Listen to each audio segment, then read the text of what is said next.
নমস্কাৰ বন্ধু বান্ধৱীসকল, মই নবজিত আৰু নবজিত ইডিট চেনেলটোলৈ আপোনালোকক সকলোকে স্বাগতম জনাইছোঁ।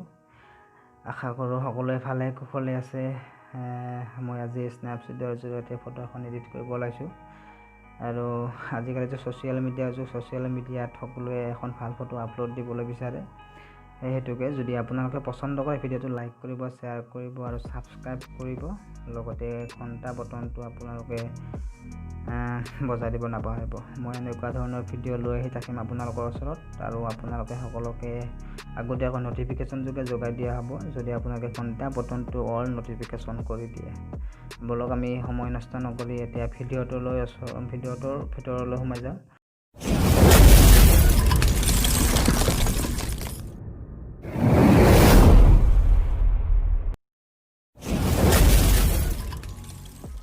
আমি এতিয়া স্নেপচিডত শ্বেয়াৰ কৰি ল'ম। এপছটোৰ লিংক ডিছক্ৰিপশ্যনত দিয়া আছে, চাই ল'ব। টুলছত যাম, টিউন ইমেজত যাম। ফটোখনত আমাৰ ব্ৰাইটনেছটো অলপ বেছি হৈ আছে, কম কৰি দিম। আপোনালোকৰ ফটোবোৰত আপোনালোকৰ হিচাপত কৰি ল'ব ব্ৰাইটনেছ। মই ইয়াতে কমাই দিছোঁ। ব্লু ফিল্টাৰ অন থাকিলে অফ কৰি ল'ব, কালাৰটো ঠিক থাকিব। কণ্ট্ৰাষ্ট, এতিয়া আমি কণ্ট্ৰাষ্টত যাম। কণ্ট্ৰাষ্টটো আমি অকণমান বঢ়াই দিম ফটোখনত। আপোনালোকে আপোনালোকৰ হিচাপত দিব। চেচুৰেশ্যনটো আমি বঢ়াই দিম অকণমান, ফটোখনত ভাল লাগিব। এতিয়া এম্বিয়েন্স নালাগে, হাইলাইটটো আমি অকণমান কমাই দিম। ফটোখনৰ বেছি উজ্জ্বলতা আছে, উজ্জ্বলতাটো কমাই থাকিব, ভাল লাগিব। এতিয়া আমি শ্বেডত যাম। শ্বেডটো আমি কম কৰি দিম অলপমান, যাতে বেকগ্ৰাউণ্ডৰ লগত চুলিবোৰৰ ৰং মিলি যায়। বেকগ্ৰাউণ্ডটো অলপ ব্লেক হৈ যাব, ভাল লাগিব। আমি ৰাইট চাইড ক্লিক কৰিম, আকৌ টুলছত যাম। এতিয়া ডিটেইলছটো অলপ ফটোখনত বঢ়াই দিম, ষ্ট্ৰাকচাৰটো অকণমান বঢ়াই দিম। ৰাইট চাইড ক্লিক কৰিম, আকৌ টুলছত যাম। চিলেক্টিভ টুলছ ইউজ কৰি আমি বেকগ্ৰাউণ্ডৰ যিটো আমাৰ পোহৰ হয় সেইটো আমি ফটোখনৰ লগত মেটচ কৰাক আমি কমাই দিম অলপ। টু ফিংগাৰ, দুটা আঙুলি ব্যৱহাৰ কৰি আপুনি জুম আউট ইন কৰিব পাৰে ভিডিঅ'টোত। আমি ব্ৰাইটনেছটো বেকগ্ৰাউণ্ডটো কমাই দিম অলপ, কণ্ট্ৰাষ্টটো বঢ়াই দিম। তলৰ পৰা ওপৰৰ ফিংগাৰ চুৱাইপ কৰিলে আপোনালোকে ফিল্টাৰটো উলিয়াব পাৰিব। আকৌ আমি টুলছত যাম। এতিয়া আমি ফিনটেজত যাম। ফটোখনৰ বেকগ্ৰাউণ্ডৰ যিটো আমাৰ ফিনটেজ ভাল লাগে সেইটো দিম। আমি 9 নম্বৰটো এটা চিলেক্ট কৰিম। 9 নম্বৰটো এই ফটোখনত ভাল লাগিব। আমি ব্ৰাইটনেছটো বঢ়াই দিম। ফিনটেজৰ যিটো ফিল্টাৰ হয় সেইটো ফিল্টাৰ বঢ়াই দিম। এতিয়া আমি ষ্ট্ৰাকচাৰটো অকণমান বঢ়াই দিম। ষ্টাৰ ষ্টেণ্ডটো অকণমান বঢ়াই দিম।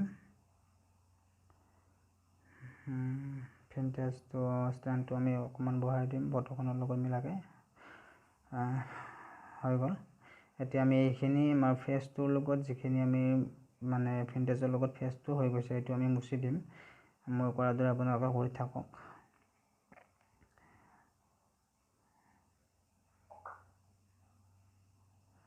আমি ধুনীয়াকৈ এইখিনি মুচি দিম। আমাৰ ফিনটেজৰ যিখিনি মানে ফেচত পৰিছে সেইখিনি আমি মুচি দিম। ভিডিঅ'টো আমি দীঘলীয়া নকৰিবৰ বাবে মই স্কিপ কৰিছোঁ। হৈ গ'ল। এতিয়া ৰাইট চাইড ক্লিক কৰিম।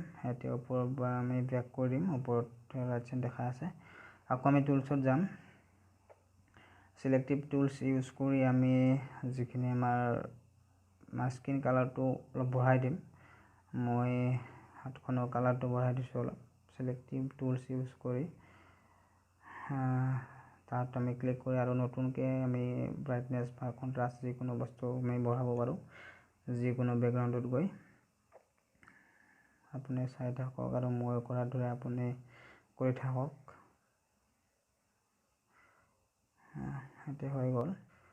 আমাৰ ফটোখনৰ সৈতে চশমাযোৰৰ কালাৰটো আমাৰ যদি বেলেগ হয় আৰু ভাল লাগে, আমি চশমাযোৰৰ কালাৰটো চেঞ্জ কৰিম। টুলছত যাম, ডাবল এক্সপ'জত যাম। তলত থকা আমাৰ প্লাছটো চিনটো কৰিম। এইটো কালাৰ পেনেল হয়। আপোনালোকে গুগল ক্ৰমত যায় আপোনালোকে স্নেপচিড কালাৰ পেনেল বুলি মাৰি দিব, তেতিয়া আপোনালোকে যিকোনো ৰঙৰ পাই যাব। এতিয়া চশমাযোৰৰ লগত আমি কালাৰ পেনেলটো মেটচ কৰি ল'ম। কালাৰ পেনেলটো আমি এডিট কৰি ল'ম। এডিটটো কাৰণে ভাল নৰ্মেল কৰি ল'ম।